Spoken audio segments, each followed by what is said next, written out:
Hello, আসসালামু আলাইকুম।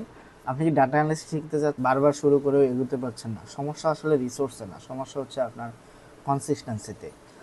অনেকেই দেখা যাচ্ছে আজকে এক্সেল শুরু করে, কালকে পাওয়ার বিআই, দেন পরশু এসকিউএল, তারপর বিভিন্ন ধরনের স্ট্যাটিস্টিক্যাল টুলস আছে সেগুলো শুরু করে, বাট কোনোটাই আসলে কনসিস্টেন্সি মেনটেন করে না, প্রপার গাইডলাইন বা রোড ম্যাপ করে রোড ম্যাপ শুরু করে না।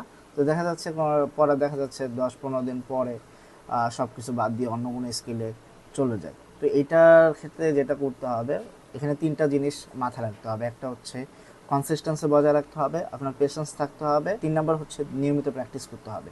এছাড়াও আরেকটা বিষয় হচ্ছে শুরুতেই টাকার চিন্তা করা যাবে না। অনেকেই আছে কোর্স শেষ করেই চিন্তা করে যে এই কোর্স শেষ করলেই মনে হয় টাকা চলে আসবে, এটা শেষ করলেই মনে হয় টাকা চলে আসবে। বিষয়টা আর সিম্পল ওয়েতে না, এখানে আরও সামগ্রিক বিষয় আছে।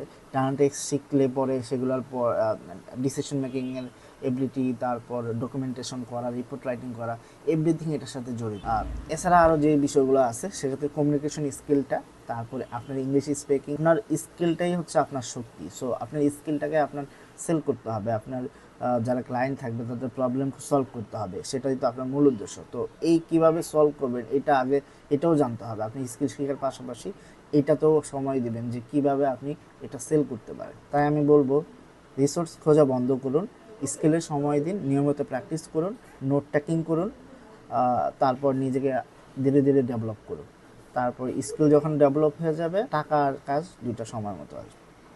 সো এরকম ডাটা অ্যানালিটিক্স রিলেটেড আরও টিপস পেতে চ্যানেলটিকে সাবস্ক্রাইব করে রাখতে পারেন।